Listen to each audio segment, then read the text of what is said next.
वेणुताई Chavan college Karad इयत्ता 12वी चिटणीसांची कार्यपद्धती या पाठ्यपुस्तकातील आपण दुसरा टॉपिक संस्थात्मक वित्त व्यवस्थेचे स्रोत हे पाहतो। त्यामधील मागील व्हिडिओत आपण भागांचे प्रकार पाहिले। त्यात समहक्क भाग व अग्रहक्क भाग असे भागांचे दोन प्रकार आहेत। समहक्क भाग म्हणजे काय हे मागील व्हिडिओत पाहिलं तर या व्हिडिओमध्ये आज आपण समहक्क भागांची वैशिष्ट्ये पाहणार आहोत। पहिलं वैशिष्ट्य कायमस्वरूपी भाग भांडवल। समहक्क भाग भांडवल किंवा समहक्क भागांची विक्री ही कंपनी जेव्हा सुरुवातीला स्थापना होते तेव्हा कंपनीच्या भागांची विक्री केली जाते आणि मोठ्या प्रमाणावर भांडवल निर्मिती केली जाते। मग हे भांडवल कंपनीच्या आयुष्यामध्ये कधीही परत केलं जात नाही। जेव्हा कंपनी विसर्जन होईल, कंपनी जेव्हा बंद करण्याची वेळ येईल तेव्हाच हे भाग भांडवल परत केलं जातं। त्यामुळे यास आपण न परतफेडीचे भाग असंही म्हटलं जातं। तसेच ह्याची परतफेड आपल्याला कंपनीच्या विसर्जनानंतरच करायची आहे। तसेच यास दीर्घ मुदतीचे व कायमस्वरूपी भांडवल असेही म्हणतात, कारण हे जी भाग विक्री आहे ते आपल्याला कंपनीच्या आयुष्यात हे भांडवल म्हणून याचा सतत उपयोग करायचा आहे। याचा जास्तीत जास्त वापर हा स्थिर भांडवलामध्ये केला जातो, हे आपण पहिल्या टॉपिकमध्ये बघितलं। मग हे परत भांडवल करायचे नसल्यामुळे हे कसे आहे, कायमस्वरूपी भांडवल यास आपण म्हणणार आहोत। त्यानंतर दुसरा अस्थिर लाभांशाचा दर। कंपनी सभासदांना किंवा भागधारकांना कंपनी नफ्यातील जो काही हिस्सा दिला जातो त्यास आपण लाभांश असं म्हणणार। आणि हा लाभांश कसा असतो तर या लाभांशाचा दर अनिश्चित असतो। कंपनी जर नफा झाला तर कंपनी लाभांशाचं वाटप करणार आहे। कंपनीस अपुरा नफा झाला, अगर कंपनीस तोटा झाला तर कंपनी लाभांशाचे वाटप करणार नाही आहे। मग संचालक काय करतात, हा निर्णय जो आहे तो लांबणीवर टाकतात।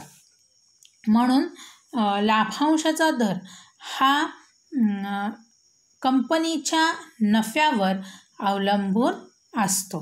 त्यामुळं या दरामध्ये चढही होऊ शकते, कधीकधी उतारही होऊ शकतो किंवा लाभांश वाटप होऊही शकत नाही।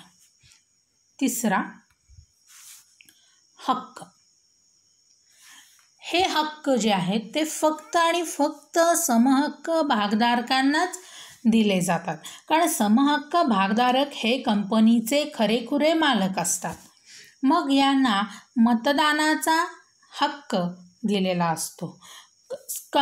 कंपनीचे जे भागधारक आहेत किंवा समहक्क भागधारक आहेत हे काय करतात तर आपल्यामधल्याच एखाद्या व्यक्तीची संचालकपदी निवडून करतात आणि कंपनीची जी घटना आहे किंवा नियमावली आहे त्याच्यामध्ये दुरुस्ती करू शकतात। त्यानंतर नफ्यामधील सहभागाचा हक्क, म्हणजे कंपनी जो काही नफा होतो तो मिळण्याचा हक्क यांना असतो, याला आपण लाभांश असं म्हणतो। आणि कंपनी जेव्हा मोठ्या प्रमाणात नफा कमवते तेव्हा मोठ्या प्रमाणात लाभांश मिळण्याचा सुद्धा यांना अधिकार असतो। तिसरा लेखापुस्तकांच्या तपासणीचा हक्क। समहक्क भागधारक हे कंपनीचे मालक असतात, त्यामुळे कंपनीची जी काही लेखापुस्तकं म्हणजे आहे की बॅलन्स शीट आहे, प्रॉफिट अँड लॉस आहेत, कॅशबुक आहेत, बाकीचे कॅश स्टेटमेंट आहेत, जे काही आपण 11वी 12वीत आत्ता शिकत आहोत ते जे सगळं अकाउंटिंग आहे ते सगळं तपासण्याचा अधिकार यांना असतो। त्यानंतर भागांच्या हस्तांतरणाचा हक्क। आता भागांच्या हस्तांतरण म्हणजे काय तर भाग आपण दुसऱ्यास विक्री करू शकतो. आपल्या नावावरचे भाग दुसऱ्यास आपण देऊ शकतो. यास आपण भाग हस्तांतरण असं म्हणणार आहोत. आणि जर कंपनीच्या नियमावलीमध्ये तशी तरतूद असेल तर आपण सहजपणे हस्तांतरण करू शकतो.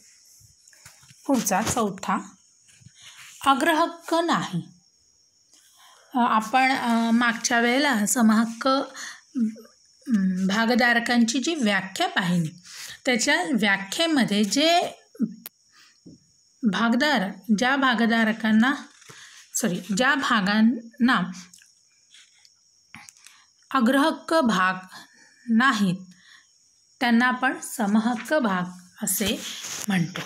म्हणजे यांना अग्रहक्क, अग्र म्हणजे अगोदर, समहक्क भागधारकांना अगोदर लाभांश मिळत नाही. तसेच कंपनी विसर्जनात भांडवल परतही फेड केली जात नाही. मग हे कोणाच्या अगोदर? तर जे अग्रहक्क भागधारक आहेत त्यांच्या अगोदर समहक्क भागधारकांना लाभांशही मिळत नाही. तसेच कंपनी विसर्जनाच्या वेळेला भांडवल परतफेड केली जात नाही. म्हणून यांना जे काही शेवटचे शिल्लकीचे अधिकारी, मालक असं यांना म्हटलं जातं. पाचवा, नियंत्रण. खराखुरा मालक हा कंपनीचा भागधारक असतो. त्याने मतदानाचा हक्क धारण केलेल्या भागांच्या प्रमाणात तो मतदान करू शकतो. समजा त्याच्याजवळ 10 भाग आहेत तर तो 10 मतं आपली देऊ शकतो. तसेच तो प्रतिनिधी नेमू शकतो. मागच्या वर्षी आपण बघितले की एखाद्या सभेस जर सभासद उपस्थित राहू शकला नाही तर तो आपल्या वतीने आपल्या एखादा व्यक्ती कंपनीच्या सभेमध्ये पाठवू शकतो. मग हा त्याला एक काय मिळालेला आहे? अधिकारच मिळालेला आहे. आणि तो प्रतिनिधी तिथं जाऊन भागधारकांच्या वतीनं मतदान करू शकतो. त्यानंतर व्यवस्थापन व कामकाजातही तो सहभागी होऊ शकतो. आता आपल्याला माहिती आहे की समहक्क भागधारकांनी किंवा भागधारकांनी जो निवडून दिलेला प्रतिनिधी म्हणजेच संचालक आहे. मग हे संचालकच व्यवस्थापन आणि कामकाज काय करत असतात? पाहत असतात. ते पण सुद्धा एक भागधारकच असतात आणि ते भागधारकांचे प्रतिनिधी असतात. त्यामुळे कोणताही भागधारक हा व्यवस्थापनात व कामकाजात सहभागी होऊ शकतो. तसेच संचालकांची ते निवड करू शकतात. संचालक म्हणजे कोण आहेत? त्यांनीच आपल्यातला निवडून दिलेला एक प्रतिनिधी आहे. तसेच ते चर्चेत सहभागी होऊ शकतात. सभेमध्ये अनेक चर्चा केल्या जातात, ठराव मांडले जातात, प्रस्ताव मांडले जातात, त्याचं मग ठरावात रूपांतर होतं. पण ठरावात रूपांतर होण्याच्या आधी प्रस्तावावर मोठ्या प्रमाणात हे काय करू शकतात? चर्चा करू शकतात. अशा प्रकारे ते कंपनीवर आपल्या नियंत्रण ठेवू शकतात. 6वा, जोखीम. समहक्क भागधारकांची जोखीम ही सर्वाधिक असते, सर्वात जास्त असते. आता इथं जोखीम म्हणजे काय आहे? तर एक तोटा किंवा भांडवल बुडण्याची संभाव्यता. मी संभाव्यता हा शब्द वापरते. शक्यता कमीच असते पण शक्यताही नाकारता येत नाही. मग असं का म्हटलेलं आहे? तर समहक्क भागधारकांना भांडवल हे कधी परत केले जाते? कंपनी विसर्जनाच्या वेळी परत केले जाते. पण कंपनी विसर्जनाच्या वेळेला सर्व इतरांची देणी दिल्यानंतर, अग्रहक्क भागधारकांना त्यांचा हिस्सा दिल्यानंतर जर काही शेवटी शिल्लक राहत असेल तरच समहक्क भागधारकांना काय केलं जातं? भांडवल परत केलं जातं. अन्यथा जर ते भांडवल शेवटी शिल्लक राहिलंच नाही तर काय होतं? तिथं भांडवल बुडण्याची शक्यता जास्त असते. तसेच लाभांशसुद्धा, जर लाभांश हा कधी दिला जातो? कंपनीला नफा झाला तर. कंपनीस एखाद्या वर्षी नफा झाला नाहीच तर काय होतं?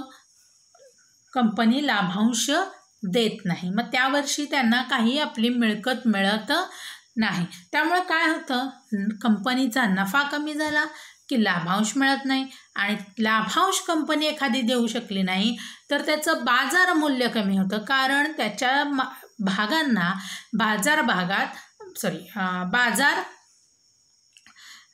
बाजारात त्याला मागणी काय येते, कमी येते. त्यामुळे त्याचं बाजार मूल्य काय होतं, कमी होतं. त्यामुळं मोठ्या प्रमाणात भांडवली तोटा सहन करावा. उदाहरणार्थ बघा, एखादी कंपनी ही चांगल्या प्रमाणात चाललेली आहे, पण काही वर्षांनी ती काय झालेलं आहे, त्याच्यात काही आर्थिक प्रॉब्लेम्स झाल्यामुळं तिच्यात हळूहळू तो तोट्याकडं ती कंपनी सरकायला लागली आहे. तेव्हा अशा वेळेला काय होतं, त्याचे शेअर्सचे जे भाव आहेत ते काय होतात, हळूहळू कमी होतात. अशा प्रकारे ह्याच्यात कंपनीमध्ये भांडवली तोटा होतो.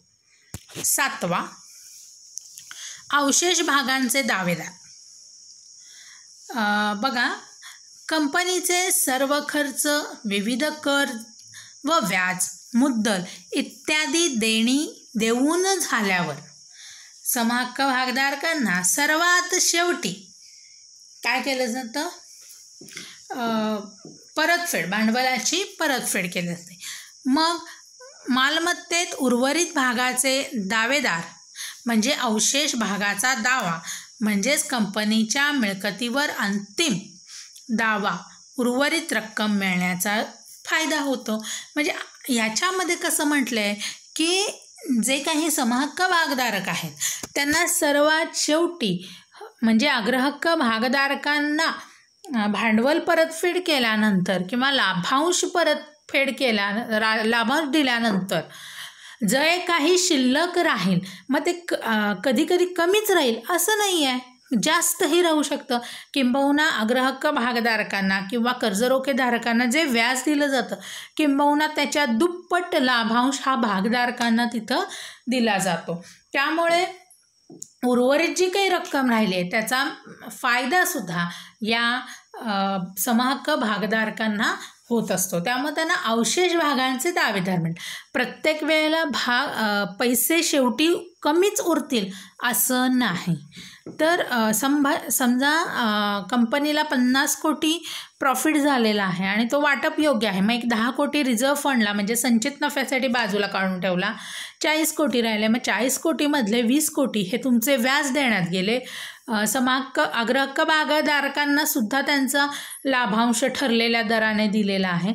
आता 20 कोटी राहतात, मग ह्या 20 कोटीमध्ये आपण काय करू शकतो, सर्व जे समहक्क भागधारक आहेत त्यांना काय केलं जातं, मोठ्या प्रमाणावर लाभांश दिला जातो. 8. कंपनीच्या मालमत्तेवर अधिकार नाही. भागधारक हे कंपनीचे कोण असतात, मालक असतात.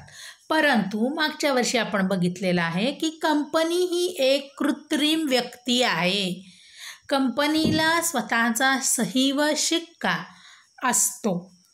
मग त्यामुळे कंपनीची जी काही मालमत्ता आहे ती स्वतःची कंपनीची वैयक्तिक असते. त्या मालमत्तेवर कोणताही भागधारक आपला अधिकार सांगू शकत नाही. तसेच मालमत्तेवर बोजा निर्माण सुद्धा तो करू शकत नाही. समजा काय होतं, जेव्हा एखादा कर्जरोखा आहे, कर्जरोखा म्हणजे कोण असतो, कंपनीचा धनको असतो किंवा सावकार असतो. जर समजा कंपनीची एखादी मालमत्ता, उदाहरणार्थ बघूया, एखादी जमीन जी कंपनी आत्ता सध्या वापरत नाही आहे, पण ती कर्जरोखे धारकांना त्यांनी तारण म्हणून, मॉर्गेज म्हणून दिलेली आहे आणि कंपनीच्या काही कारणामुळे कर्जरोख्यांची ती जर परतफेड करू शकली नाही तर ते सावकार काय करणार आहेत, ती जमीन विक्री करून स्वतःचे पैशांची वसुली करणार आहे. अशा प्रकारे फक्त जी तारण दिलेली मालमत्ता आहे त्याच्यावरच आपल्याला कंपनीच्या मालमत्तेवर अधिकार सांगता येतो. बाकी कोणत्याही मालमत्तेवर कोणालाही अधिकार सांगता येत नाही. 9. अधिलाभांश भाग किंवा बोनस भाग. आता अधिलाभांश भाग म्हणजे काय आहे? तर अधिलाभांश भाग हे समहक्क भागधारकांना बक्षीस म्हणून विनामूल्य दिले जातात. त्यास आपण बोनस भाग असंही म्हणतो. आणि हे बोनस भाग कोणाला दिले जातात? जे सध्याचे समहक्क भागधारक आहेत त्यांना ते दिलेले असतात.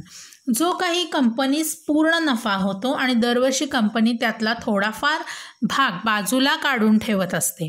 मग हा जमा झालेला जो नफा आहे तो नफा, त्या नफ्यातून हे समभाग दिले जातात. आणि हे कसे दिले जातात? तर प्रपोर्शन रेटनं 2:1 किंवा 5:1, ज्याच्याकडे 5 समहक्क भाग आहेत त्याला अजून एखादा भाग दिला जातो, किंवा ज्याच्याकडे 3 उपलब्ध आहेत त्याला 1 दिला जातो. असं ते प्रपोर्शन, असा तो रेशो असतो. आणि मग अशा प्रकारे समहक्क भागांची भांडवल गुंतवणूक केली जाते. म्हणजे जो काही नफा असतो तो परत एकदा भांडवल म्हणून याच्यामध्ये व्यवसायामध्ये वापरला जातो. 10वा हक्क भाग. कंपनीचा विस्तार व नवीन भागांची विक्री, किंवा एखादी कंपनी जर नवीन तयार करायची असेल किंवा तिचा विस्तार करायचा, म्हणजे एक ब्रँच झाली की दुसरी ब्रँच काढायची, असं जर करायचं असेल तर तिथं नवीन भागांची काय केली जाते? विक्री केली जाते. आणि विद्यमान म्हणजे आत्ताचे सध्याचे जे काही अग्रहक्क भागधारक आहेत त्याच भागधारकांना हे दुसरे जे भाग विक्री आहेत ती भाग विक्री करण्यास प्राधान्य दिले जाते. मग त्याला आपण हक्क भाग असं म्हणणार आहोत. थोडक्यात काय? तर जे आधीपासूनचे समहक्क भागधारक आहेत त्यांना जर कंपनीनं नवीन भागांची विक्री काढली तर त्यांना आधीच्या भागधारकांना ते भाग खरेदी करण्यास विनंती केली जाते. मग त्यास आपण हक्क भाग असं म्हणणार आहे. ते भाग त्यांना प्राप्त होतात. त्यानंतर दर्शनी मूल्य. समहक्क भागांचे दर्शनी मूल्य हे अत्यंत कमी असतं, जसं की 10 रुपये, 1 रुपये, 5 रुपये, 20 रुपये इतपत असतं. मग हे दर्शनी मूल्य इतकं का लहान असतं? तर भाग भांडवल हे आपल्याला जनतेकडून, जनतेमधील सर्वसामान्य लोकांकडून इथं गोळा करायचा आहे. मग सर्वसामान्य जनतासुद्धा आपल्या कंपनीत भांडवल सहजपणे गुंतवू शकेल याच्यासाठी याची दर्शनी किंमत काय असते? अत्यंत कमी ठेवलेली असते. 12वा बाजार मूल्य. कंपनीचं बाजार मूल्य हे मागणी व पुरवठा याच्यानुसार ठरत असतं. समजा कंपनीच्या भागांना जास्त मागणी असेल तर काय होणार आहे? इथं किंमत वाढणार आहे, म्हणजे बाजार मूल्य वाढणार आहे. हेच जर कंपनी तोट्यात चाललेली असेल किंवा कशी बशी चाललेली असेल तर तिथं काय होणार आहे? भागांना मागणी कमी असणार आहे आणि बाजार मूल्य काय होणार आहे? कमी होणार आहे. त्यामुळे हा चढ उतार एकूण नफा व लाभांश याच्यावर अवलंबून. कंपनीला नफा जास्त झाला तर कंपनी जास्त प्रमाणात लाभांश देणार आहे आणि बाजार मूल्य ऑटोमॅटिकली काय होणार आहे? वाढणार आहे. या उलट काय झालं? कंपनीत तोटा आहे, कंपनीत अपुरा नफा आहे, कंपनी लाभांशच 2 वर्ष दिलेला नाही. मग अशा वेळेला काय होणार आहे? बाजार मूल्य ऑटोमॅटिकली खाली येणार आहे. पुढचा भांडवल वृद्धी. याच्यामध्ये जेव्हा बाजारांचं मूल्य वाढतं तेव्हा भांडवलाची वृद्धी होते. बाजार मूल्य ऑटोमॅटिकली वाढलं. 10 रुपयाचा शेअर जर तुम्हाला 500 रुपयाला जात असेल तर तिथं तुमच्या काय होणार आहे? भांडवलामध्ये वाढ होणार आहे. कारण तुम्ही एकच शेअर विकणार आहे. जिथं तुम्हाला 10 रुपये किंवा 15 रुपये मिळणार आहेत त्याच्याऐवजी बाजार मूल्यामुळे ते आता किती रुपयाला मिळतात? 500 रुपयाला. म्हणजे हा तुमचा झालेला भांडवलात काय आहे? वृद्धी आहे. तसेच कंपनीचा नफा, कंपनीची समृद्धी हे कंपनीची भाग बाजारात काय वाढवत असतात? प्रतिष्ठा, नावलौकिक वाढवत असतात. आपण गुडविल हे कंपनीचं बघतो आणि कंपनीचं गुडविल हे कशामुळं वाढत असतं, तर भांडवलामध्ये जी वृद्धी होते किंवा भागांची किंमत जी जास्तीत जास्त बाजारमूल्य होत असतं त्याच्यात हे वाढत असतं. अशा प्रकारे आज आपण समहक्क भागांची वैशिष्ट्ये पाहिली. पुढील व्हिडिओमध्ये आपण समहक्क भागांचे प्रकार पाहणार आहोत.